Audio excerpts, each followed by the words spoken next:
Welcome back, everybody, to the Kalispell Warhawk Dynasty on NCAA 14. Today, we're recapping Season 10, another year that ended in victorious fashion for the Kalispell Warhawks, winning their third consecutive national championship. This has been a really good era for our team, winning 14 games in the Rose Bowl, and then 3 straight national titles, a couple conference championships in there as well. It's been quite the run in this series, and now we've put together 8 straight years of winning.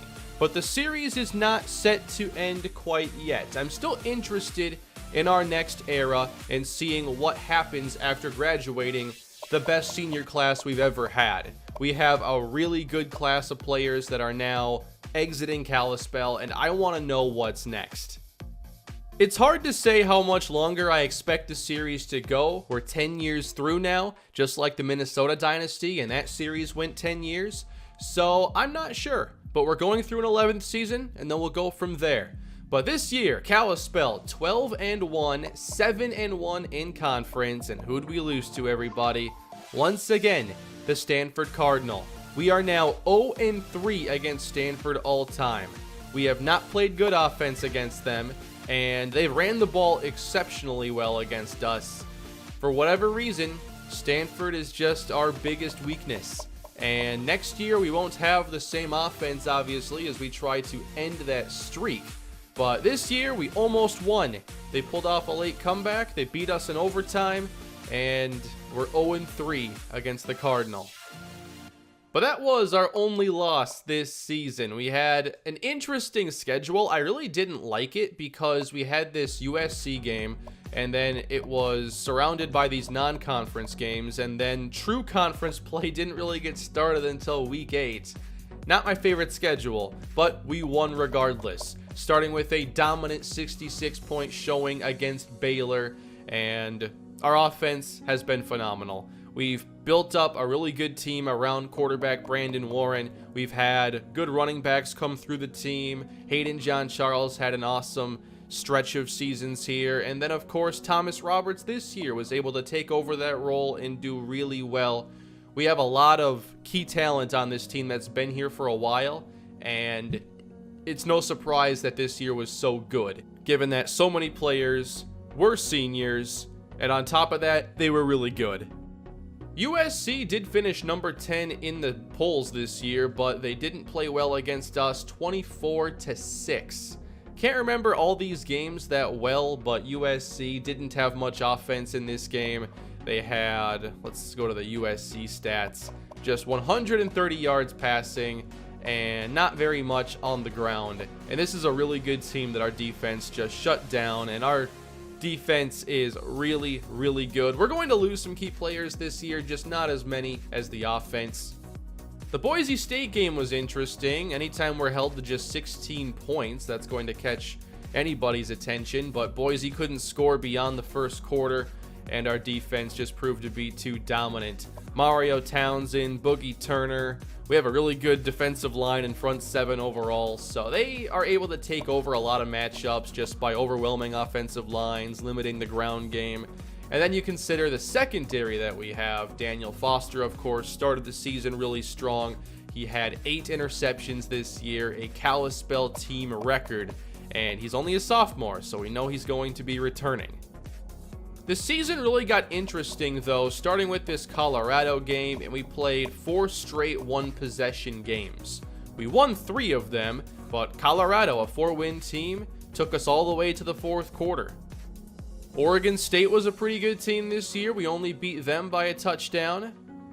Overall, it was a really good passing season for Brandon Warren. The turnovers were down a little bit, and the touchdowns were up. After we got through this stretch of close games, we never played a close game again, beating Arizona State by 28, Utah by 25, Cal by 26, and Clemson in the national championship by 35 points. A game that I didn't really expect. I wondered, would their offense be able to score against us? And they weren't great, but as far as their defense goes, I never expect to beat a team quite like that with the talent Clemson has. And Brandon Warren finishes his career with a 6-touchdown passing performance but also 1 rushing.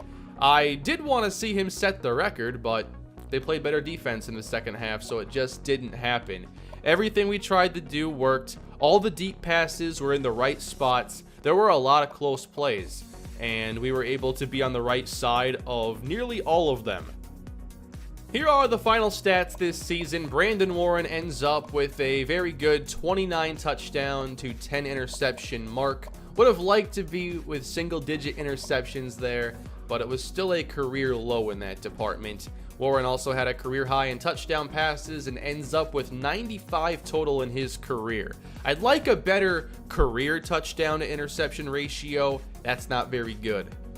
If there was ever a player I thought could win the Heisman on this team, I thought it was Brandon Warren, but overall his rushing production never really was that of a Heisman quarterback. It's also tough because of the competition. There are a lot of option schools in Dynasty, and the good ones tend to have very, very productive running backs with like 2,000 plus yards, like 40 combined touchdowns. It's very difficult to compete with. Obviously, I did have Warren throw a lot throughout his career. Running was definitely a big emphasis, I think, in his 3rd and 4th seasons, but overall, sacks took away a lot of that, so it does skew the numbers. Can we see the total sack numbers here? I'm sure it was too many. 153. Warren did put together 38 career runs that were more than 20 yards, so that's pretty cool. 9 touchdowns on the ground his 2nd season, and a 50-plus yard touchdown or a 50-plus yard run every year. And we can't forget about the receiving touchdown, thanks to Hayden Jean-Charles back in his junior season. So 1 touchdown there, 26 rushing, and then 95 passing. I knew that when we got Warren on this team and he was going to play quarterback, that we were going to be very good for a while. And I do wonder what's going to happen now in the next era. We have a really good quarterback coming in, Luke Irvin, but the scheme is going to change so much, and I think our scheme is a big part of our success. We just have limitless options with our offense. We can go from the pocket. If that's not working, we can run the option. We can run the ball usually really well, but we're losing offensive linemen this year. We had the most, flexible scheme, and we had amazing players to run it. So what's the future going to be? We're losing Marcus Payne and Marty Belafonte. Marcus Payne had over 1,000 yards rushing this season. Kyle Thomas was no longer here, so it was more his show in the backfield. His average did go down, and so did the big plays. For whatever reason, he had a lot more big plays as a junior. But overall, 2 years of solid production, 25 touchdowns on the ground, nearly 2,000 yards rushing, and a little production in the air. Obviously, Marty Belafonte, somebody that I think all of us would have liked to see play more. There was a game, obviously the Justin Colbert game, when he was at Texas A&M, Marty Belafonte fumbled twice. And he did that even with a 99 carrying rating, and that game was a big part in him not getting the ball on offense as much. I didn't realize at the time that he had 99 carrying, but just 2 fumbles in a game like that. I had him mostly play special teams, and partially because he was so good at special teams, I didn't want to risk injury on offense, but injuries were never really a concern despite the 78 rating. But this year, he was featured a lot more on offense. He had 320 yards rushing, but more so as a receiver, he's really good. 38 catches this year. Not many touchdowns, though, on offense, just a couple. Marty's obviously one of our best special teams players of all time, right up there with Ja'Cory Day. He had 5 career kickoff returns for a touchdown and 1 every season, and 1 punt return for a touchdown, with good averages throughout his career. We had very good field position on a regular basis thanks to Marty. So I hyped up Montrell Bonds as much as you could hype up a running back going into his true freshman season. And overall this year, I wasn't really that impressed with the running ability, but I also wasn't impressed with Marcus Payne at the beginning of his career. Some of these players you just have to stay patient with. I wanted Bonds to play this year a little bit because I don't want him to transfer. I don't want an Aaron Higdon situation back in the Minnesota Dynasty. And if you're not familiar with that, Higdon was a power back that I got. I played him as a true freshman. He wasn't great, so he didn't play a ton, and then he transferred to UAB. I wonder if the same thing could happen to Bonds. He had 59 rushes, 1 catch. Is 60 touches enough to make him stay for another year? Another year where he'll likely be at least the second string running back. His primary competition is going to be Austin Jenkins, who did a lot in garbage time back in his freshman season. He didn't get as much this time, but 7.8 a carry last year, 3 runs of over 20 yards. He might be our lead back next year. And if he is, he's a very athletic running back, good speed, acceleration, and agility. And I think that he could do a lot of the stuff that we saw from Kyle Thomas a couple years ago. In the receiving game, we have a lot of good receivers, and usually that means that nobody really stands out with a big 1,300-yard, 10-touchdown season. I wasn't really surprised that Thomas Roberts was so good this year. I redshirted him last year to be prepared for this situation, and Roberts came in and gave us almost 900 yards, 6 touchdowns. He was very, very reliable, great down the field, sure-handed, and he was one of 3 key senior passing targets we had. It was him, Justin Payne, Carl Joyce. Now, I always thought Payne would be a bit more productive this year, but it just didn't work out that way. He posted a 1,000-yard season last year, but obviously just didn't get the volume this year. Plus, the yards per reception went down, and I wish it showed 20-yard catches. That'd be super helpful. Overall, Payne was a really good slot receiver. He was a great route runner, so I just kept him in the slot, and he would win on a lot of the key routes for us and convert a lot of third downs. Very sure-handed, and it's tough to replace players with these 99s. I wanted this year to be a more impactful season from the speedy deep threat Carl Joyce, and it was. It might not have been his best season ever, but he had his most touchdowns, and when we needed to play down the field, he made a lot more of them than he did as a junior. 27 total touchdowns gives him the Kalispell all-time career record, and he has 2,813 receiving yards all-time. Antoine Knightley could very well be a number 1 or number 2 receiver next season. He did a pretty good job in the red zone this year of catching touchdown passes, so hopefully next year that continues. He had 42 grabs this year and almost 500 yards. Another player you can count on next year, Tyrone Houston, had 2 touchdowns, both of them coming in the national championship. He was like 4th or 5th on the depth chart most of the year and didn't get a lot of playing time, but I think that based on what we've seen from him in game and in practice, Houston can take over for Carl Joyce next year as the primary deep threat, and we know he can make some spectacular plays. Reggie Jackson didn't get many catches this year, but he always seems to enter the game down in the red zone when tight ends are getting tired. He had 4 touchdowns last year, and overall, 29 catches in a career isn't great, but 6 of them being touchdowns is a pretty good rate. A few more catches here down the board for players we may see moving into the future. On the offensive line, 19 pancakes for Thomas Roberts. The right side of our line did struggle a little bit. Noah Manuwai gave up 14 sacks. Rodney Hall gave up 13. Brandon Smith, 8. Johnny Cabral, I know he had a tough game early on, but overall he's a really good run blocker. But we are set to lose 3 offensive line starters this coming year, so we're going to have a lot of change. And then it's the great Kalispell Warhawk defense. I'm going to miss many players next year, including Boogie Turner, who has the Kalispell all-time record in sacks with 35.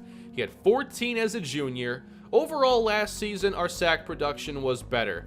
And while I do edit sliders from time to time, I don't believe I've touched CPU pass block in a while, so it was just a different season. Overall, I think our defense really took off when we had players like Boogie Turner and the front 4 could dominate. A great front 4 goes a long way toward helping a defense. I was shocked, though, this year that Shannon Somerville led the team in sacks. That was definitely a surprise. I'm not surprised that he was good, but 10 sacks as a freshman is impressive. Maurice Collins' production did go down this year from 16 to 8. And we'll see next year if he has a more dominant senior campaign. One player I'm going to miss a ton is Mario Townsend. He's just a playmaker. It doesn't matter the situation, he could find a way to make a play. He had 20 sacks in his career, He had 6 forced fumbles, 2 interceptions. He made a lot of tackles, especially behind the line of scrimmage, 64 in his career.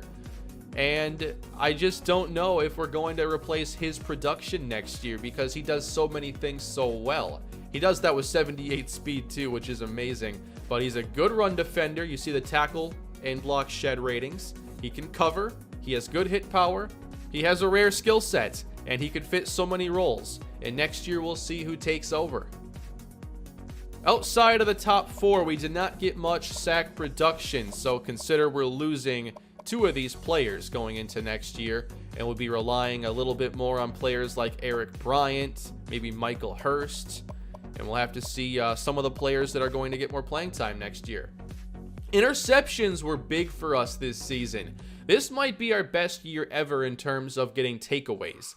Daniel Foster had 8 interceptions. He's just so good in man coverage. We were able to play a lot of man-to-man this year, and typically in this game you'll get more interceptions playing man-to-man than zone, and Foster now has 10 in just 2 seasons.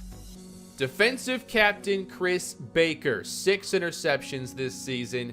He had 10 in his career, and he's a great playmaker at safety. We're going to miss him. Tommy Jordan will take over next year if he doesn't declare pro, which if there is anybody who might declare early, I think it could be him. Maybe Collins too, I haven't considered that. Baker had exceptional range at safety, and he was able to knock away a lot of passes and intercept some as well. Overall, we're going to have some challenges replacing these players. We're losing just so many of our best players going into next year. It's going to be really interesting. 4 interceptions for Tommy Jordan, and that's not in a full-time role at all, so I can't wait to see what he can do if he does decide to stay. Remember, as a house rule in the series moving forward, I'm not going to try to tell any player not to go pro early.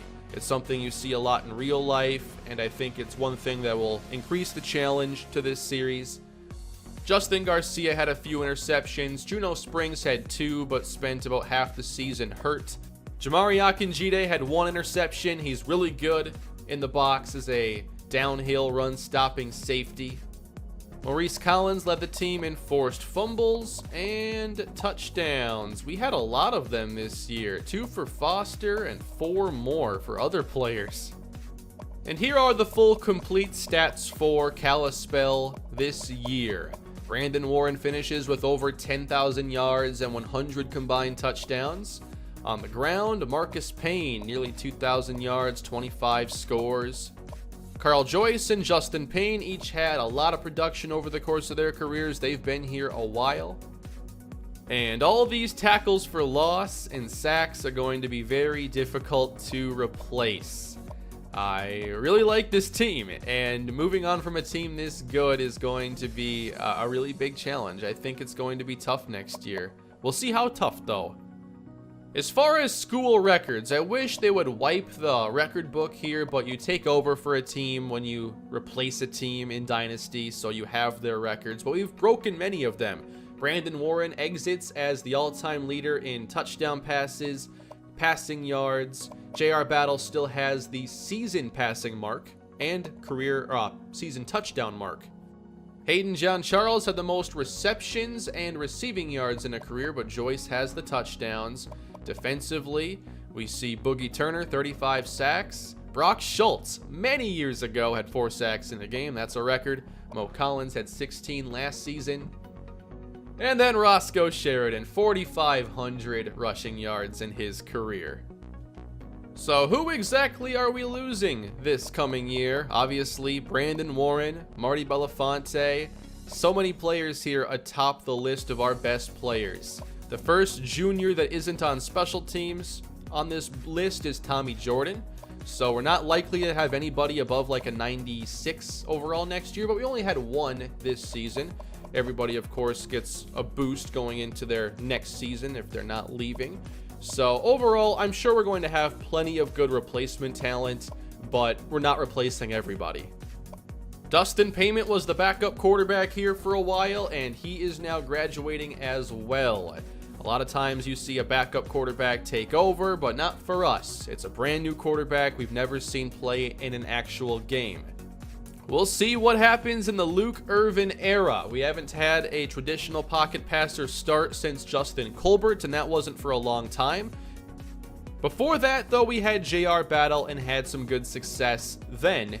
But obviously going back to a more traditional offense next year means a lot of change for the offense and kind of reshuffling of the playbook. But Irvin has a great arm. I'm not worried about his ability, but I do wonder, like, if he gets hurt, what's the backup situation going to be like? We do have at least one quarterback in this recruiting class. I've had to replace many good senior classes before, but this might be the best I've ever had. Just with all the skill players and offensive linemen, I know it's going to be a very different team next year. I'm really looking forward to it because we'll get to see so many new players and hopefully many of them can become great. We have some impressive recruits too that might be able to make an early impact in their career. And don't forget about playmakers like Drake Maddox, who I think can replace Thomas Roberts quite well, although it might take him some time to develop fully as a receiving tight end. Hopefully this first year of development is a good one. The offensive line, though, is a trickier one to deal with because we're going to have a pocket passer, and replacing 3 starters is just never easy. You can try to have O-line depth, and I've gotten better about that throughout the series, but we're just not going to have as good of an offensive line next year. Sometimes I've tried to, be very aggressive about recruiting these players and it hasn't worked out. I still think our defensive line is going to be really strong as long as Collins doesn't go pro early. We also have Shannon Somerville and Michael Hurst off the bench. We still have Jaquan Cunningham at defensive tackle. We'll see if he or anybody else can give us the interior pass rush. We're not going to see anybody quite like Boogie, but we need to see somebody like Marcus Jordan step up there, and he does have 87 power move. With Mario Townsend moving on, obviously I'm looking for his replacement. Brandon Williams should be a starting linebacker next season, and James Huggins likely will as well. Huggins this year was exceptional in run defense. Don't think I like his cover skills a ton, but I know against the run he makes a lot of plays. But otherwise, even backup players like Leo Thorne and Tyler Adams are going to be graduating. At corner, we're only going to be losing Justin Garcia, so we should be even stronger next year at corner, and hopefully we can still be good in run defense, otherwise teams are just going to stick to that probably. We're just losing so much in 1 year, it's hard to visualize what the team is going to look like a year from now. While we're losing a lot of players, we're certainly getting a lot of good new ones at the same time. Kalispell currently has the 6th ranked recruiting class with just 4 and 3-star prospects so far. Overall, I'd still like to have a dual threat quarterback on the roster. Matt Reddick might be able to play that role. For now, I'm thinking of him as a running back, but he doesn't have a great arm. His throw power is below average, his accuracy is below average. Maybe after a couple of years it would be better, but I'll have to think about that when we get to the offseason. Overall, I do like this recruiting class a lot so far, and we do have some players who should bring potential year 1 impact. Elliott Red could be one of those players. He's a 6'5" safety, the number 2 ranked free safety in the nation, and he has better range than Chris Baker. His cover skills still need work, but there's plenty of time to get those better. What a starting point for his skill set. The other player you can expect to play as a freshman is wide receiver Sherrod Edwards. 6'2", 181, 4-star wide receiver. Edwards has pretty good speed and acceleration. He's very agile as well, although his hands and route running still need time to develop, but he should be extremely good after the catch and potentially a return guy. I forgot about that. Someone new needs the return kicks next year. We also have the number 1 center in the country, Kevin Hampton, and more players who could eventually make an impact on this team. Patton Applewhite, defensive tackle, 78 overall, very disruptive up front. And next year's backup quarterback will likely be true freshman Antoine Morgan, who is a pocket passer. His throw power and accuracy are not great, but I made sure I had at least one quarterback in this class. When we get to the offseason, though, I will be very aggressive in trying to get Sylvester Rosthorn. Obviously, going back to more of a pro-style offense, having a clean pocket is so important, and I plan to do whatever it takes to get Ross Thorne on the team. He is the number 3 ranked tackle and an 82 overall, and he could start on day 1 potentially. But it is going to be very tough to get him, I expect, with Ohio State and Texas here, so it might take most or all of our points. Now, obviously, we want to see Brandon Warren get drafted, so I'm going to be editing his height and weight because the game has certain thresholds where players won't get drafted if they don't meet them. So I'm just editing Brandon Warren for this, and I'll also be editing Justin Colbert because he is going to be in this class. He should have been in last year's, but he didn't declare, and I couldn't make him a senior, so I have to fix that now. Let's check out all the All-Americans, and the first team quarterback is actually from Georgia State. You never know who's going to become great in these dynasties. Anthony Foster, 35 touchdowns a couple years ago, 32 this past season, and he's a 91 overall. So a great quarterback here for Georgia State. Jermaine Rice won the Heisman Trophy this year playing in Clemson's option offense, and here's why it's tough to win the Heisman. 2,300 yards, 27 touchdowns, and another receiving, but that production is just so tough to match. Ryan Wade from the Pac-12 is a first-team All-American. Joey Bryant, a receiver from UCLA. Maurice Collins, Shannon Somerville, and Boogie Turner, and Mario Townsend, James Huggins, Daniel Foster, Chris Baker, Jamari Akinjide, Rick Thomas, Marty Belafonte. They are all first-team All-Americans. Second team, Oklahoma quarterback Tyson Walker. I like checking out the other quarterbacks in our league here. 39 touchdowns this year, pretty good. Noah Manuwai made it as a second-team All-American this year, and so did Tommy Jordan, not bad. And then freshmen, who could be stars going forward. Auburn has a very good quarterback, it looks like, although the numbers weren't spectacular this season. Thomas Kane made it as a freshman All-American. I'm not even sure he really played. He played enough to give up a sack, but I'm not sure how many snaps he really played. Shannon Somerville, Bill Long, and Nick Robinson were all freshman All-Americans. And for all conference, a lot of Kalispell here. On the defensive side, especially, pretty much our entire starting defense. And some second-team all-conference players, Warren, Payne, Joyce. Not much left for defense there, but we still have a couple more, actually. And we have the award winners this season. Charlie Turner wins the Maxwell Award, Jermaine Rice, the Walter Camp. Mario Townsend takes the Bednarik Award this season as the best linebacker. Townsend took home a few awards this season. The O'Brien Award goes to Tyson Walker. The Walker Award to Jermaine Rice. Reggie Massey takes the Biletnikoff Award. I love that stat line. 98 catches, 1254, and 15 touchdowns. I'd like to see one of our receivers go for this title sometime. The Mackey Award goes to tight end Jake Martin from SMU. Thomas Roberts was in 10th. George Carlson, again. Sean Purcell from Alabama. Boogie Turner, so close. Best linebacker, Mario Townsend. Thorpe is Daniel Foster with those 8 interceptions. And a perfect season from Rick Thomas gets him the Groza Award. Well, everybody, it was a great season of Kalispell Warhawk football. It's been a great 10-year run, and we're going to have an off-season this coming weekend. I think it'll be Saturday, maybe Sunday. I'll have to clarify an exact time and date for all of you later in the week still. But I'm looking forward to seeing what the team looks like going into next year, and I am looking forward to the challenge of replacing many of the best players that we've had in our time at Kalispell. So with that, everybody, thank you for continuing to support this series. It's been one of my favorite projects I've done here, and I'm excited that it's still going. Please leave a like if you've enjoyed the series, subscribe to the channel, and leave your thoughts down below on what you think is to come in the Kalispell Warhawk Dynasty.